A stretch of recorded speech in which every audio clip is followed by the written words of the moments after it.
تكسب فلوس كتير او على الاقل كتر. اول حاجة لازم نتفق ان الفلوس، المال، الحب، الشهرة كلهم زي بعض. السلطة، اي حاجة بتطلبها، العلم، كلها حاجات قدرية، مش ضروري عشان انت بتسعى ليها يبقى هتوصل لها، وكذلك النجاح. فالموضوع ده لازم في الاول خالص تكون فاهمه ان هي حاجات زي دي. المال زي كده، مش معنى ان انا بسعى ورا المال يبقى انا هكسب فلوس. قيس على كده بقى حاجات تانية. طيب ليه الموضوع ده نفهمه في الاول كده؟ عشان انت لما تفهم حاجة زي كده يبقى عندك صبر، ودي اول خطوة عشان يبقى معاك فلوس كتير. لازم يبقى عندك صبر، زي اي طريق بتمشي فيه لازم تطول بالك فيه. تمام.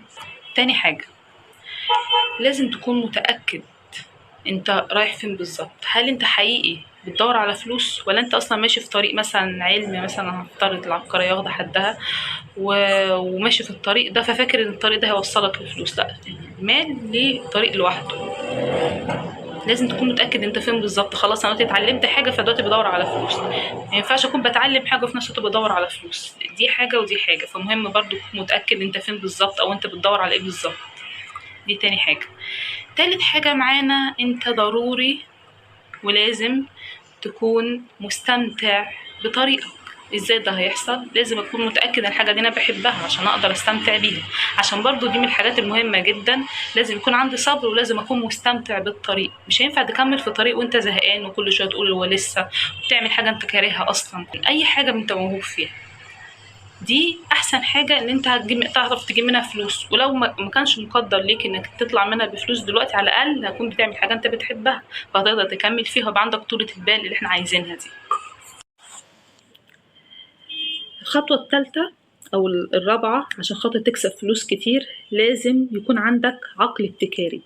يعني ما تقلدش حد. ما يكونش صاحبك مثلا عايز يعمل مشروع مثلا رحلات وعايز يطلع ناس رحلات وانت عايز بتقلده، تقول انا بحب السفر، اصل انا زيه على فكره، اصل انا مش عارفه ايه. لا، لازم تتاكد ان انت زي ما انا قلت لازم تتاكد الحاجه دي بتحبها وان انت في الطريق الصحيح. ولازم يكون عندك حاجه شخصيتك الخاصه، ويبقى عندك عقل ابتكاري.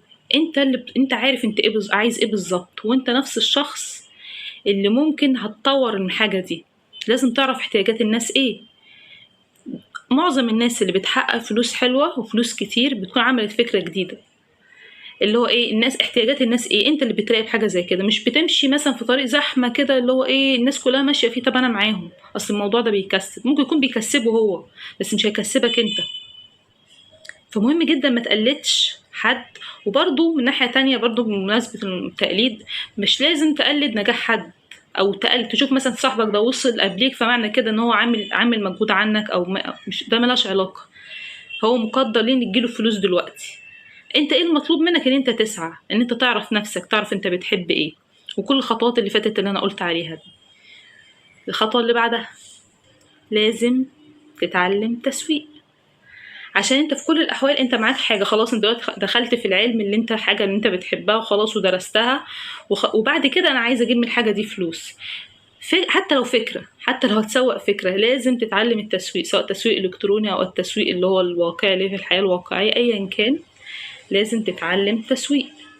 ده ضروري. مفيش حاجه اسمها هكسب فلوس وامشي في طريق فلوس من غير ما اكون عندي فكره بقى عن التسويق واداره الاعمال وكده. فدي حاجه ضروري تتعلمها. الخطوه اللي بعدها، خلاص انا دلوقتي سعيت والحمد لله ويعني هبتدي اكسب فلوس والدنيا تمام، او كسبت فلوس بس فلوسي ما بتكترش، مش كتير زي اللي حواليا. اعمل ايه؟ لازم تتأكد ان انت عندك امانة. الموضوع ده مش رفاهية خالص. ربنا اللي هو بيرزقك طالب منك انك يكون عندك امانة. فما ينفعش تقول يا رب انا عايز اكسب فلوس وانت اصلا ما عندكش امانة وما عندكش ضمير. والامانة بالمعنى اللي هو المطلق، يعني ما تقولش مثلا ايه انا والله مش حرامي، او مش انا عندي امانه بالنسبه للي هو بيسرق كذا، ده بيسرق 1000 جنيه بس انا بسرق بس 500. في كل الاحوال اسمها سرقه. حتى لو في شيوخ حللوا لك حاجه زي كده، انا طبعا مش هتكلم على الشيوخ لان هم اصلا هم نجوم مجتمع دلوقتي، فاكيد هيقولوا له الحاجه اللي هتريحك او يقولوا الحاجه اللي الناس كلها رايحه فيها. وهم نفسهم كمان جزء تاني منهم بيشتغل مثلا تجار لهم شغلانات تانية، فهم مش هيقولوا حاجة هتنقضهم هم نفسهم. انت عندك شيخ جواك اسمه ضميرك، ده اللي دايما بنرجع له.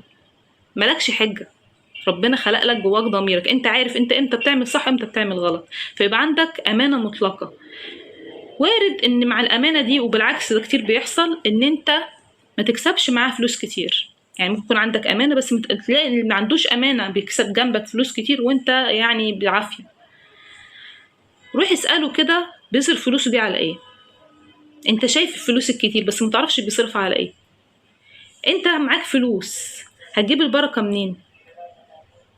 نفسي اعرف الناس ازاي بتتحرك بالثقة دي. هتجيب البركة منين؟ هتجيب ازاي التوفيق ان ربنا يخليك ان انت تصرفها في حاجة مفيدة، ما يتنصبش عليك لما تطلع سفرية ومصيف تبقى مبسوط، ما تبقاش فلوس رايحة عليك. تجيب فلوس، تجيب مثلا هدوم تطلع حلوة، ما تصرفهاش على عيا. دي البركة، حتى لو ان شاء الله 200 جنيه. والموضوع ده انا مجرب وناس كتيرة جربته. وهجرب في ايه؟ ما دي امانة دي، يعني انت تقول يا رب يرزقني فلوس وانت ما عندكش امانة. حتى ما بتبصش ابدا على زيادة الفلوس في الناحية التانية. انا الموضوع ده باكد عليه كتير عشان خاطر الناس بتفهمه غلط. ماشي، نروح للنقطة اللي بعدها. خلاص انا دلوقتي سعيت وعملت كل اللي انت قلت عليه، ومع ذلك انا ما كسبتش فلوس. مفيش، يعني اللي جه على قد اللي رايح، ما كسبتش حاجة. ايه؟ نرجع هنا بقى، ايه؟ انت بتعمل اللي عليك، لازم تصبر.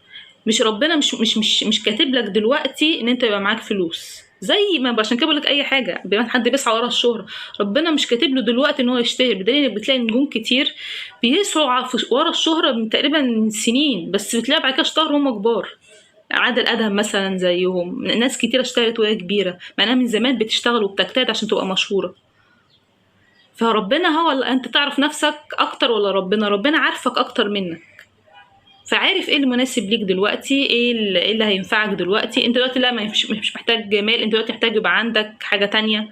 انت دلوقتي محتاج يبقى عندك شخصية معينة، انت دلوقتي محتاج يبقى عندك صحاب، انت دلوقتي محتاج يبقى عندك. هو ربنا عارف انت ايه محتاجه في الوقت ده. عشان كده برجع لكلمة ان احنا المال دي حاجة قدرية، وده ضروري. ده بقى الخطوة الأهم بقى، إن أنت لازم يكون عندك مرونة فكرية. يعني إيه مرونة فكرية؟ إن أنا خلاص حتى الدنيا وقفت أنا مكمل برضه، أنا هسعى أشوف حاجة تانية، أشوف مش عارفة إيه. أهم حاجة أكمل في السعي ومبطلش، أبقى مرن، أشوف إيه الجديد. مش هقول أصل ما جاليش فلوس فأحبط، دي أهم حاجة. يبقى عندنا 3 حاجات مهمة: الصبر اللي أنا ذكرته في الأول، تاني حاجة إن أنت تعمل حاجة بتحبها، دي أهم حاجة في اللي أنا قلتهم. يكون عندك أمانة عشان خاطر تكون متأكد إن الفلوس دي هتحس إنها كتيرة مش قليلة. أمين بالنسبة لك أنت، مش بالنسبة لحد تاني، وبالنسبة لضميرك. آخر حاجة يكون عندك مرونة فكرية عشان خاطر يكون عندك إصرار إن أنت تكمل، وربنا مش هيضيع تعبك، بس يكون عندك الإيمان ده. أنا بجد جبت لكم الآخر خالص في الموضوع ده. طبعا كل واحد ليه اختياره، اللي هو بقى عايز بقى إيه، عايز حاجة سريعة، عايز جرب، أنت محقق تجرب. لو عجبكم الفيديو لايك، وعند أي حد عنده سؤال يسألني، أنا عادي، أنا بجاوب على كل الأسئلة. سلام.